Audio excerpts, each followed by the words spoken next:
Hey everybody, how's it going? I'm Kagan from the music project Play Cabaret, and I wanted to talk today about the strings on our newer single at this point anyway, which is the cover of One More Light, the Linkin Park song.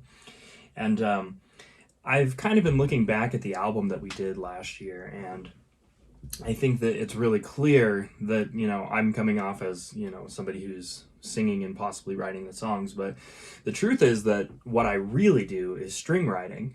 And that was really what I'm probably the most proud of on that project is how the strings were written and produced. And so I wanted to sort of try something new here, do a little quickly created experiment using, a really simple setup to talk about the strings on this cover song. And if people like it, then I will maybe do more of these videos for the rest of the album. But basically just talking about my composition approach, I've got the session pulled up here so we can solo out the individual string tracks so you can hear what they sound like separated in the mix. For those of you who haven't heard this song, at the time of posting this, the song will be available on our Patreon, but then will be available publicly, and there'll probably be a video on YouTube, and when that video gets released, I'll put the link in this video so you can go watch it and hear the full mix first. But the song One More Light, I'm not really going to go too much into the background of why I chose it. This is really just going to be focused on the strings itself. So when I decided to do this, I went around and I listened to a whole bunch of different versions of what people have done with this song, specifically with strings. And I think the most common thing that I heard was that the primary element that starts the song is this sort of pulsing sound.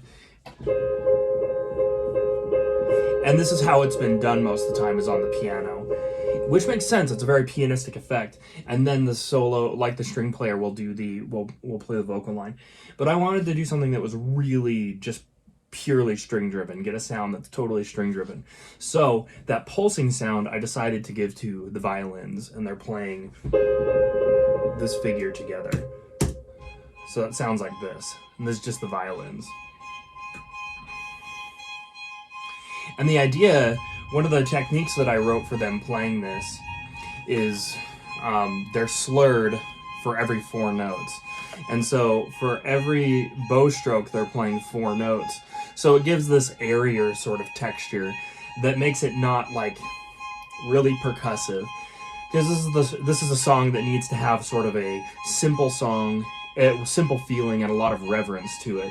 And so that continued, more connected, not too detached sound adds to that. And again, the word reverence is what continually came up for me when writing this. So it's one of those arrangements that, while I do consider there to be a lot of details in it, it's pretty simple. So the other effect in the song, in the original, is that first sound is like twinkling stars in the sky, is kind of what I hear. And that's what the lyrics are often talking about. The next part that comes in is the accompaniment of the guitar. And so I had the viola and the cello do that. So here they are playing together.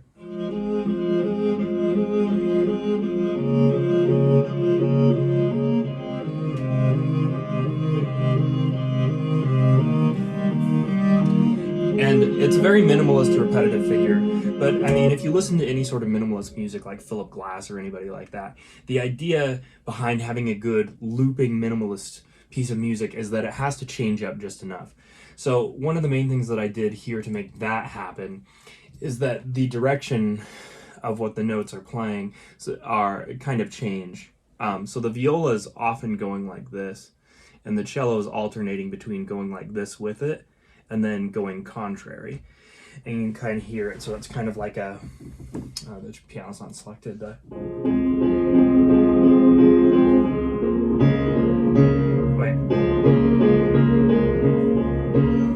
So here I'll kind of talk through it as it's going. So same motion, contrary, same motion,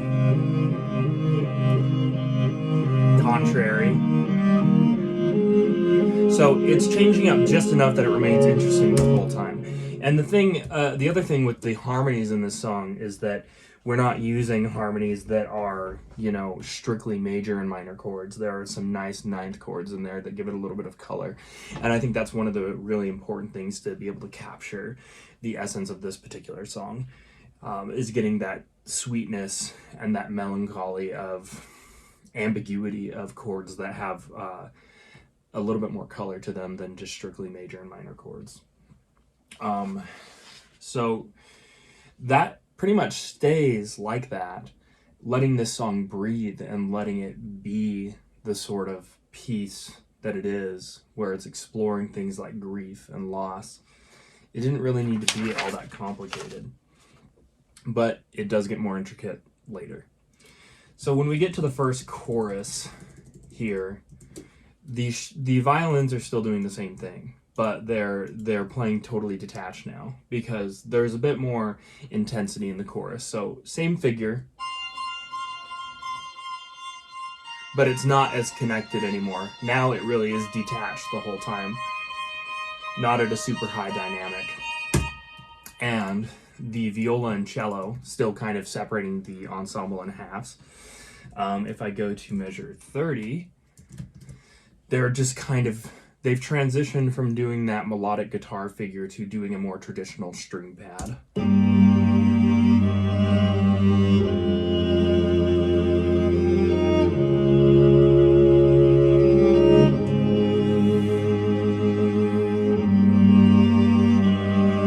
Again, still giving it a little room to breathe.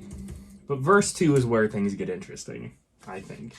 The tone has been established and kind of the vocabulary of what tools are going to be used in the string arrangement are established. So now we can do things that are a little bit more creative. So we start off and the viola and cello are doing the same thing, for the first bit anyway. And then the violins are doing this really high figure. And the lyrics in the second verse are, "And you're angry and you should be, it's not fair." Before that is in the kitchen, one more chair than you need, and you're angry and you should be. And so it's this sort of moment in time where if you've lost somebody in your life and you feel this bewilderment, it almost feels like time is standing still because it's hard to believe really what's happened. And so the way I did that is just having a string that's just sitting there in space. This is the second violin. Notice also that it sends a vibrato, because when you add too much vibrato in situations like this, it becomes a little melodramatic, and there's the first violin that gets added in. They do a very subtle counterpoint here.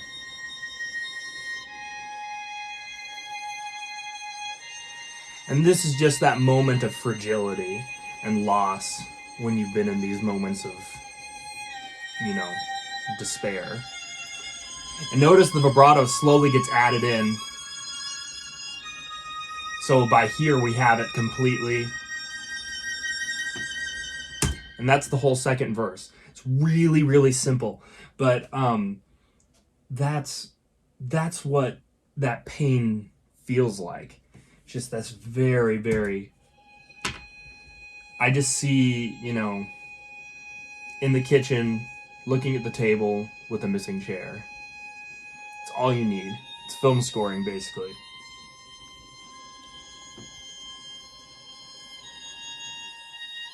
This could score a scene in a film, just like this, and it's the simplest thing ever. Sends a vibrato, two violins doing incredibly simple counterpoint. Now, in the second part of this verse, there's the lyric, "And you're angry and you should be, it's not fair." And that's the moment where in loss, like when you're grieving somebody, it's hard to make sense of what's happening. And so I wanted to create an element musically that was disorienting. So the viola is doing this figure. We're in 4/4 time signature for most of the song. And the viola plays this figure here, which is 13 notes going together. So it's 1, 2, 3, 4, 5, 6, 7, 8, 9, 10, 11, 12, 13. 1, 2, 3, 4, 5, 6, 7, 8, 9, 10, 11, 12, 13. 1, 2, 3. Repeating that over and over again. I'll play it back with a cello so that you can hear the actual time signature of the song. And notice that it never actually totally lines up with itself.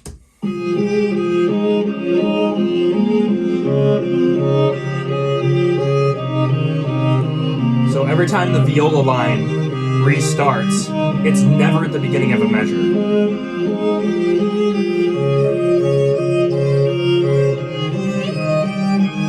So musically representing a couple things. The violins stuck in this moment in time. Time is standing still with this grief and loss. And then the disorientation of this 13 against 4 idea. Here's everything together.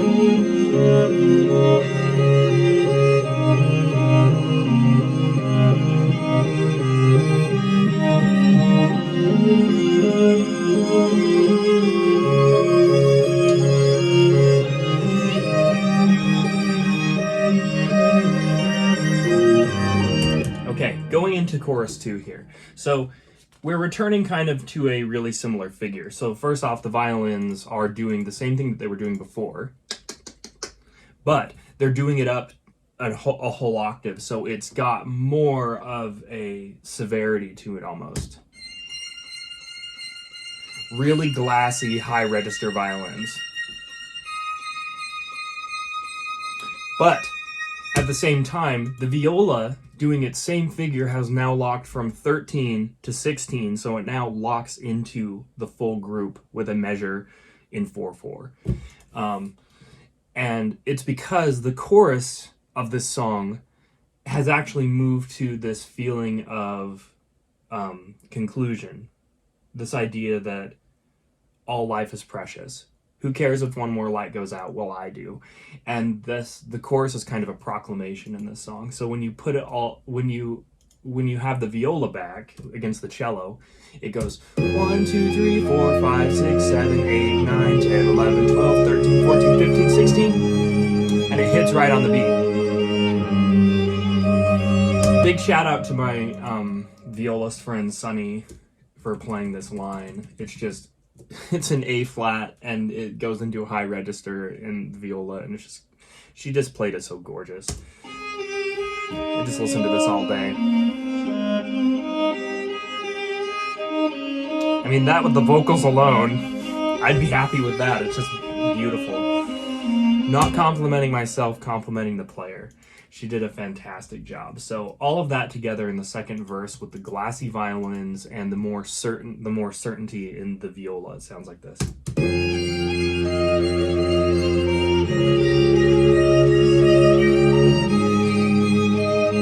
Just for fun, with Megan and I singing with it. Someone's time runs out if a moment is all we are, or quicker. Who cares if one more light goes out? Well, I do. Now for maybe my favorite part of the song. It's really basic, that I think that's the best part of the song, but this bridge right here. My friend Jesse played the solo line here on the violin, and it is just to die for. It is beautiful. Let me get a proper entry.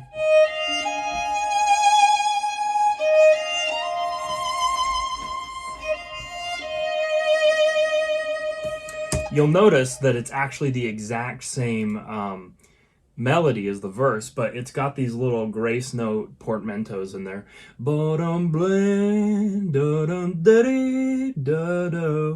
And that's because I approach this section almost like a true memorial funeral song.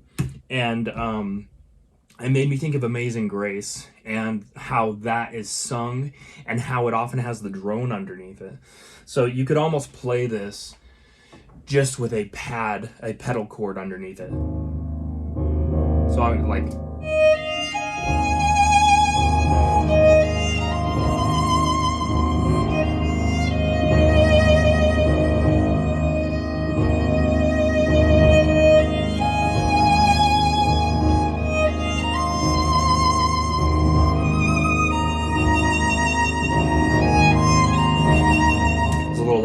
rhythm there, but you get the idea. And actually, if we were to play this live, that's probably maybe how I would start it. So just a gorgeous performance on the violin there. And this is the one place in the song where the cello, played by my friend Lauren, gets to shine, because it has a little bit of counterpoint in it. And I'm gonna play just the violin with the cello, and they're playing against each other. So there's a tiny bit of counterpoint going on. When the violin and its melody is holding still, the cello will create a little bit of motion. It's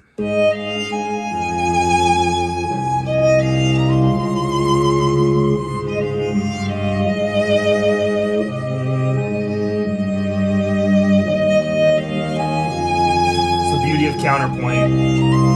Two instruments carry everything in this situation. Okay, and violin 2 and viola are actually playing a familiar figure.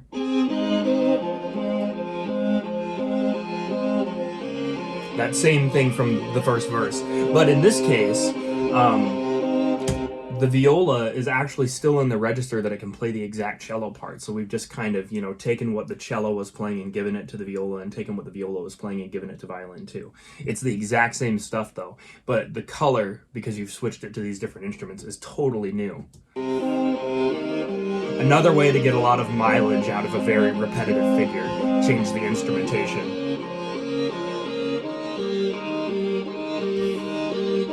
It's a little thinner, it's a little less dark. And that's one thing that I will always say I aspire to in the Bloody Cabaret album, and just when I write anything in general. I don't copy paste, because it's not that I think it's lazy per se, I just think that it's a missed opportunity. There's no reason to copy and paste choruses just because it's the same material, because the material is the same, but you can always play it slightly different. For example, case in point, chorus 3. Here, we're going for more of an orchestra sound, and for those of you who didn't know, these are all real instruments. These are 4 human beings, just 4 people we're listening to. But for the ending, I wanted to have a more powerful sound, so I'm adding in some software instruments into it. So these are just the 4 players by themselves, just so you can hear the difference. It's just 4 people. Here's the same material, but I added in some sample instruments to it to make it, some sample software instruments to make it sound bigger. So a fake orchestra.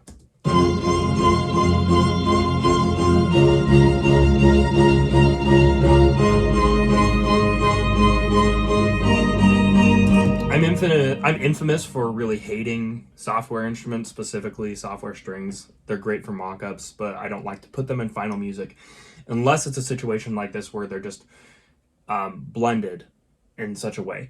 And short strings like that, you can fake pretty well. If I were to try and fake the violin solo from the bridge, it would sound terrible and embarrassing. So we don't do that. But here's how. So now we have all 4 instruments that are doing this, and it's the first time in the song that all 4 of them have been doing the détaché, sort of fortissimo. Because again, the chorus to me is this proclamation of all life is precious, and so like there's this more intensity, gravity, almost like purpose after loss.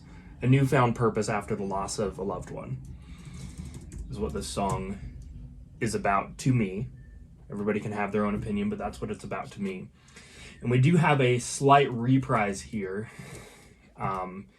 where we combine 2 previous elements from the song, which is the counterpoint of the cello from the bridge, and the 16-note ostinato from the viola. So here are those 2 together.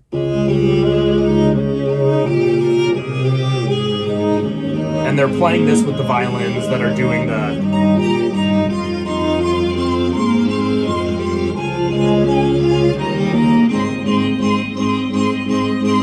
everything together. And now the very end, one of my very favorite parts, and I'll kind of add just one part at a time here. But the really delicate returning to the fragility of the opening. We've moved everything to flautando, high register, playing the same material, but this time higher register, flautando, in some cases artificial harmonics, so that it sounds really glassy, like a super soltasto, fragile tenderness. So here's the cello. These are the last, but I do, this part, the I do. So here's the cello, what it's doing. I'll loop this and kind of add everything gradually. Here's the viola with it. Individually, the viola. Nice, glassy, artificial harmonic. Violin 2. And then violin 1.